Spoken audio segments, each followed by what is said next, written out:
الحمد لله رب العالمين والصلاة والسلام على رسوله الكريم وعلى آله وأصحابه أجمعين إلى يوم الدين. أما بعد، إن خير الحديث كتاب الله وخير الهدي هدي محمد صلى الله عليه وسلم وشر الأمور محدثاتها وكل محدثة بدعة وكل بدعة ضلالة وكل ضلالة في النار أو كما قال عليه الصلاة والسلام. رب اشرح لي صدري ويسر لي أمري واحلل عقدة من لساني يفقهوا قولي. رب يسر ولا تعسر وتمم بالخير. تمام تعریف اللہ رب العزت کے لیے ہے. درود و سلام ہو حضرت محمد صلی اللہ علیہ وسلم پر. حاضرین محترم، ربیع الاول کا مہینہ چل رہا ہے. یہی وہ مہینہ ہے جس میں نبی کریم صلی اللہ علیہ وسلم کی پیدائش ہوئی اور اسی مہینے میں ہی آپ کی وفات بھی ہوئی. اس سلسلے میں امت کے اندر طرح طرح کے پروگرامز ہوتے ہیں. ہر مسلمان اس مہینے میں نبی کریم صلی اللہ علیہ وسلم کے تعلق سے کچھ نہ کچھ ضرور کرتا ہے. کچھ لوگ اس میں اس پہلو پر زیادہ توجہ دیتے ہیں جس کا تعلق اللہ کے دین سے نہیں ہے. البتہ بہت سارے لوگ کچھ یادیں تازہ کر لیتے ہیں اللہ تعالیٰ کے نبی کی باتوں سے، آپ کی شخصیت سے، آپ کی سیرت سے. تو اگر کچھ سیکھنے سکھانے تک معاملہ ہے تو ٹھیک ہے، اس میں کوئی حرج کی بات نہیں ہے. ویسے یہ تو ہمیں سال کے تمام مہینوں میں کرنا ہے، لیکن اس مہینے کی مناسبت سے کچھ مزید کر لے کوئی حرج کی بات نہیں ہے. لیکن اس کو اس طرح سے ایونٹس بنا دیا جائے، ایک موقع بنا دیا جائے منانے کا، تو یہ ذرا قباحت کی بات ہے. تو بہرحال نبی کریم صلی اللہ علیہ وسلم نے اس طرح کا کوئی پروگرام امت کو نہیں دیا کہ وہ نبیوں کی پیدائش یا وفات کے تعلق سے کوئی پروگرام بنائے. یہ بگڑے ہوئے ادیان کا حصہ ہے. عیسائیوں نے اپنے دین کو بگاڑا، انہوں نے کرسمس ڈے منانا شروع کیا. اسی طرح سے ہمارے اپنے ملک میں کوئی نہ کوئی جنم دن یا برتھ ڈے سنتے رہتے ہیں. تو اسلام کا اس سے کوئی تعلق نہیں ہے. یہ ایک سماجی تہوار کی شکل بن گیا ہے. تو ہماری کوشش ہونی چاہیے کہ اس سے ہم بچیں، اعتراض کریں، کیونکہ اس میں کوئی خوبی نہیں. اس طرح کے پروگرام سے مثال طور سے مسجدیں سجانا، محلے سجانا، بازار کو سجا لینا، جلوس نکالنا اور اس طرح کے شور و غل کرنا، اس سے دین کا کیا بھلا ہو سکتا ہے؟ آپ خود سوچیں تنہائی میں بیٹھ کر کہ اللہ تعالیٰ کے دین کو اس طرح کے پروگرام سے کیا بھلا ہوگا؟ بھلا تو اسی سے ہوگا جو نبی کریم صلی اللہ علیہ وسلم نے کیا ہے. تو اصل چیز یہ ہے کہ اگر ہم اس ماہ کی مناسبت سے کچھ کرتے ہیں تو وہ یہ ہونا چاہیے کہ ہمارے نبی کریم صلی اللہ علیہ وسلم کی شخصیت کے وہ پہلو جو ہم چھوڑ کر بیٹھے ہوئے ہیں، جس سے ہماری زندگیاں سمجھ سکتی ہیں، جس سے دنیا کا فائدہ ہو سکتا ہے، ان پہلوؤں کو سامنے لانا چاہیے، اس پر بات کرنی چاہیے اور عہد کرنا چاہیے کہ ہم اس چیزوں کو اپنی زندگی میں اتاریں گے، اپنے گھر میں، اپنے محلے پڑوس میں اس کو وہ ساتھ دیں گے. تو اسی پروگرام کے یا اسی سلسلے کے تحت کچھ باتیں نبی کریم صلی اللہ علیہ وسلم کی سیرت ظاہر ہے کہ ایک بڑا وسیع موضوع ہے اور یہ پوری زندگی مطالعہ کرنے کی ضرورت ہے. یہ کوئی وقتی کورس نہیں ہے کہ چند دنوں تک کوئی کتاب آپ پڑھ لیں تو وہ پورا ہو گیا. یہ تو پوری زندگی آپ کو مطالعہ کرنے کی ضرورت ہے، کیونکہ انسان کی زندگی میں معاملات پیش آتے ہیں جس کے تحت اس کو اس معاملے کو حل کرنے کی ضرورت پیش آتی ہے، تو اب اس کے لیے خود اس کو نبی کریم صلی اللہ علیہ وسلم کی زندگی میں جانا پڑے گا کہ اس طرح کے مسائل سے نبی کریم صلی اللہ علیہ وسلم کیسے گزرے یا کیا رہنمائی ہے۔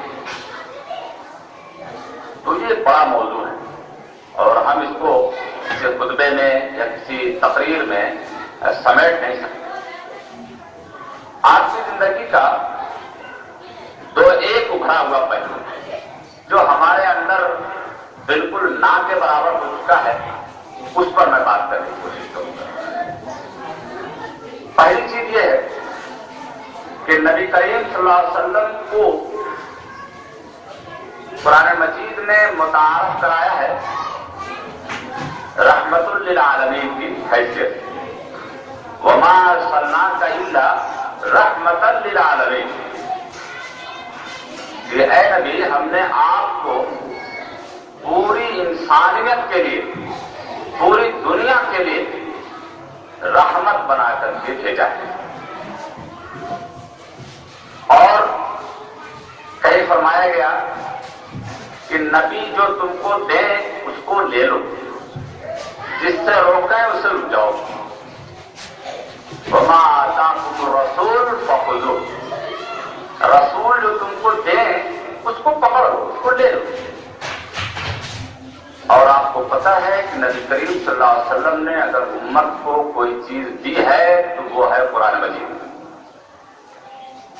قرآن مجید ایک محفوظ کتاب کی شکل میں مکمل بیان ہی اسی طرح جس طرح سے حضرت جبریل لے کر کے آئے، امت کے حوالے کیا،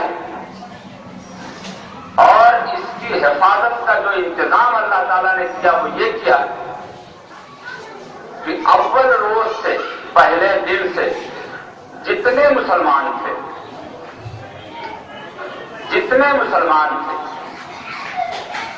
سب نے بیک وقت اس قرآن کو یاد کیا اور اس کو اگلوں کو منتقل کیا۔ یہ قرآن مجید کے ساتھ صرف خاص ہے۔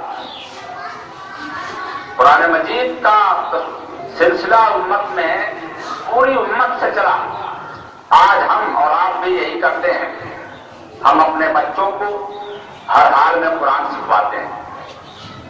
انگلش میڈیم میں پڑھانے والے لوگ بھی اپنے بچوں کو حافظی اور مولوی صاحب کے یہاں بھیج کر کے قرآن مجید پڑھواتے ہیں، ٹیوشن کرواتے ہیں۔ شادیوں میں اپنی بیٹیوں کو لوگ قرآن دیتے ہیں۔ یہ انتظام اللہ کی طرف سے ہے، کیونکہ اس کے اندر کسی طرح کا کوئی گڑبڑی، کوئی ملاوٹ نہیں ہونا تھا۔ تو اس کو کہتے ہیں کہ یہ امت کے تواتر سے منتقل ہوا ہے، یعنی بیچ میں کہیں گیپنگ نہیں ہوئی۔ اتنی محفوظ کتاب ہم کو اسی لیے دی تھی کہ قیامت تک کے انسان اس سے رہنمائی حاصل کریں گے، اس کی روشنی میں اپنی زندگی گزاریں گے۔ اس کو فرقان بنایا تھا، اس کو میزان بنایا تھا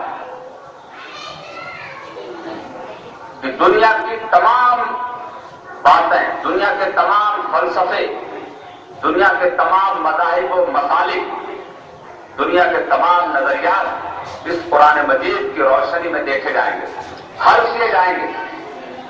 حق و باطل کا فرق اس کتاب کے ذریعے کرایا جائے گا۔ لیکن بدقسمتی سے یہ کتاب ہمارے لیے ایک زینت کی کتاب رہ گئی۔ ہمارے چاہے مسالک ہو یا جماعتیں ہوں یا اور اس طرح کے لوگ ہوں، قرآن مجید ان کے یہاں تبرک کی کتاب ہے۔ چند آیتوں سے بات شروع ہوگی اور پھر آخر میں چند آیتوں پر بات ختم ہوگی، بیچ میں وہ اپنے تمام فلسفے اڑیل دیں گے جو قرآن و سنت سے متصادم نظر آتے ہیں۔ تو اللہ کے رسول صلی اللہ علیہ وسلم نے امت کو یہ کتاب، یہی وہ کتاب ہے جس کے تناظر میں، جس کی روشنی میں خود اللہ کے رسول صلی اللہ علیہ وسلم نے کام کیا۔ قرآن مجید میں اللہ تبارک و تعالیٰ نے اپنے نبی کو یہ ارشاد فرمایا کہ فذکر بالقرآن من یخاف وعید، اے نبی اس قرآن سے آپ لوگوں کو سمجھائیں، جو لوگ ذرا بھی اللہ کا ڈر اور خوف رکھتے ہوں ان کو یہ کتاب سنا دیں، سمجھا دیں۔ حضور کے فرض منصبی میں، آپ کے عمل ضروری میں جو بات قرآن نے بیان کی ہے وہ بتایا ہے کہ یتلو علیہم آیات، یہ نبی ان لوگوں پر، مشرکین پر، کافروں پر، انسانوں پر قرآن کی آیتیں تلاوت کرتا ہے، وَيُزَكِّيهِمْ، اور اس قرآن سے ان کا تزکیہ کرتا ہے، قرآن کی آیتیں سناتا ہے اور پھر اسی قرآن کی آیت کے مطابق ان کا تزکیہ کرتا ہے۔ تو یہ نبی کریم صلی اللہ علیہ وسلم کی زندگی کا سب سے بڑا اور سب سے نمایاں پہلو ہے، جو ہمارے ہاں ثانوی درجے کی چیز رہ گئی ہے۔ آج ہمارے ہاں قرآن مجید کو بس الفاظ پڑھ لینا کافی سمجھا جاتا ہے۔ امت کی 90%، 95% آبادی یہ سمجھتی ہے کہ تا حیات پوری زندگی الحمدللہ سے لے کے ناس تک کے الفاظ پڑھ لیے جائیں، ان کے ذخیرہ آخرت کے لیے کافی ہوگا۔ تو قرآن مجید ثواب کمانے کے لیے نہیں دیا گیا، قرآن مجید سے ثواب ملتا ہے، قرآن مجید ہدایت کے لیے ہے۔ قرآن مجید جب غیر مسلم پڑھتا ہے تو اس کو کون سا ثواب ملے گا؟ اس کو تو ہدایت ملنے ہے۔ نبی کریم صلی اللہ علیہ وسلم بادشاہوں کے نام خطوط لکھتے ہیں، قرآن کی آیتیں لکھ کے بھیجتے ہیں، وہ ثواب کمانے کے لیے نہیں بھیجتے یہ پڑھنا اور ثواب ملے گا، بلکہ اس لیے بھیجتے ہیں کہ اس سے تم کو ہدایت ملے۔ تو یہ ہدی للناس ہے، ہدی للمتقین ہے۔ تو یہ ایک پہلو ہمارا بہت ناقص ہے، اس کو مضبوط کرنے کی ضرورت ہے کہ قرآن مجید سے ہم اپنا تعلق بہت مضبوط کر لیں، ورنہ ہماری تنزلی بربادی طے ہے۔ اور عمر رضی اللہ تعالیٰ عنہ سے مروی ایک روایت ہے کہ رسول اللہ صلی اللہ علیہ وسلم نے فرمایا کہ اس کتاب کے ذریعے اللہ تعالیٰ بہت سارے لوگوں کو بلندی پر لے جاتا۔ ان اللہ یرفع بہذا الکتاب اقواما ویضع بہ آخرین، اور بہت سارے لوگوں کو، بہت سارے دور کے لوگوں کو پستی میں لے جاتا ہے۔ تو جب تک اس سے لوگوں نے فائدہ اٹھایا بلندی پر رہے، اور جب لوگوں نے اس کو کتابیں زبانی پڑھنے کی کتاب بنا لی اس کے بعد تنزلی میں چلے گئے، ان کے کوئی معاملات درست نہیں، پوری اجتماعیت بکھر گئی ہے امت کی۔ نبی کریم صلی اللہ علیہ وسلم نے تو ایک اسلام چھوڑا تھا، آج ہمارے پاس اسلام نام کی کوئی چیز نہیں ہے، ہمارے پاس جماعتوں اور فرقوں کے نام کی چیزیں ہیں جس کے اندر ایک دوسرے کا داخلہ یا تو ممنوع ہے یا ناپسندیدہ ہے، جس میں ہم داخل اور خارج کرتے ہیں۔ اللہ کے رسول نے جو دین چھوڑا تھا اس میں ہمارا کوئی اختیار نہیں تھا، آپ کا کوئی اختیار نہیں تھا، اس میں داخل خارج اللہ تعالیٰ ہی کرتے ہیں۔ جس کو ہدایت دیتے وہ داخل ہو جاتا، اور جس کو ہدایت سے معروف کر دیتے وہ خارج۔ تو ایک پہلو تو یہ ہے۔ دوسرا پہلو نبی کریم صلی اللہ علیہ وسلم کی زندگی کا جو بڑا نمایاں ہے، جس سے ہم اور آپ بالکل ناواقف ہیں، وہ ہے رحم دلی، نرم مزاجی، محبت، تعاون، ہمدردی، سچائی، دیانتداری، یہ وہ پہلو ہے جس کو ہم نے بالکل چھوڑا ہوا ہے۔ نبی کریم صلی اللہ علیہ وسلم کا یہ اخلاقی پاور تھا جس نے اس دور کے بڑے بڑے دگگج لوگوں کو اللہ کے رسول صلی اللہ علیہ وسلم کے آگے جھکنے پر مجبور کیا، ادب اور احترام سے آپ کی نبوت کو ماننے پر مجبور کیا۔ مکہ میں 13 سال ستائے گئے مسلمان اور خود نبی کریم صلی اللہ علیہ وسلم، 13 سال، اور یہاں تک نوبت پہنچا دی وہاں کے مشرکین نے کہ آپ اور صحابہ کو اپنا گاؤں اپنا گھر چھوڑ کر کے جانا پڑا، جس کو اسلام میں ہجرت کہا جاتا ہے۔ ہم کو اور آپ کو اپنا گاؤں اپنا گھر چھوڑ کے ہمیشہ کے لیے جانا ہو جائے، کیا دیجیے گی وہ آپ کو سمجھ۔ ان تمام حالات کے باوجود جب فتح مکہ ہوا، نبی کریم صلی اللہ علیہ وسلم جب مکے کو فتح کرتے ہیں تو کسی ڈکٹیٹر کی طرح سے نہیں، کسی بادشاہ کی طرح سے نہیں، ایک عاجز کی طرح سے، ایک خاکسار کی طرح سے ان کے ساری کے ساتھ مکے میں داخل ہوتے ہیں اور یہ اعلان فرماتے ہیں کہ خانہ کعبہ میں جو آ جائے، اس کے حدود میں، اس کی باؤنڈری میں جو بھی چلا جائے، ابو سفیان کے گھر میں چلا جائے، اپنے گھر میں کوئی بند ہو جائے، وہ آج بالکل محفوظ ہے۔ اسی کے ساتھ پکڑی جائے گی جو تلوار لے کر کے، لاٹھی اور بلم لے کر کے مارکیٹ میں ہوگا، جو مقابلے میں ہوگا اسی کے ساتھ پکڑی ہوگی، بچہ سب کو معاف دے گئے۔ لوگ اکٹھا ہوئے گرفتاری کی شکل میں، تو حضور نے پوچھا ان لوگوں سے کہ مجھ سے کیا امید رکھتے ہو تم لوگ؟ لوگوں نے کہا کہ آپ ایک اچھے انسان ہیں۔ آپ نے کہا کہ جاؤ معاف کیا۔ یہ جذبہ جب تک ہمارے اندر نہیں آئے گا، ہم قانونی ذہن رکھتے ہیں۔ قانونی ذہن جو ہے یہ ہر جگہ مفید نہیں ہوتا، اس لیے اخلاقی ذہن رکھنے کی ضرورت ہے۔ نبی کریم صلی اللہ علیہ وسلم پورے مکہ کی امانتیں اپنے پاس رکھتے تھے، یعنی جس کو بھی بینک تو تھا نہیں، جس کو بھی کچھ رکھنا ہوتا، کہیں باہر جا رہا ہوتا، آ جاتے تو اپنے گھر میں رکھ لیتے، کہیں باہر جا رہا ہوتا یا کچھ زیادہ ہو جاتا ہے کسی کے گھر میں رکھنے کی گنجائش نہیں ہوتی تو وہ حضور کے پاس لا کے رکھتا تھا۔ نبی ہونے سے پہلے اس وقت آپ صادق اور امین تھے اس مکے والوں کے لیے۔ نبی تو آپ 40 سال میں ہوئے تھے، اس سے پہلے۔ اور نبی ہونے کے بعد ایک مرحلہ ایسا آتا ہے کہ لوگ آپ کو قتل کرنے کا پلان بناتے ہیں، آپ جانتے ہو۔ وہ سارے لوگ آپ کو قتل کرنے کے لیے پلان بناتے ہیں جن کی امانتیں حضور کے پاس رکھی ہیں، لیکن انہیں یہ ڈر نہیں تھا کہ میری رکھی ہوئی امانت ضائع ہو جائے گی۔ انہیں یہ ڈر نہیں تھا، انہیں یقین تھا کہ محمد نے جو کچھ بھی رکھا ہے، جہاں بھی رکھا ہے وہ ہم کو ملے گا، چاہے یہ رہا یا نہ رہے۔ یعنی یہ کریکٹر، یہ کردار آپ کے پیدا کیا۔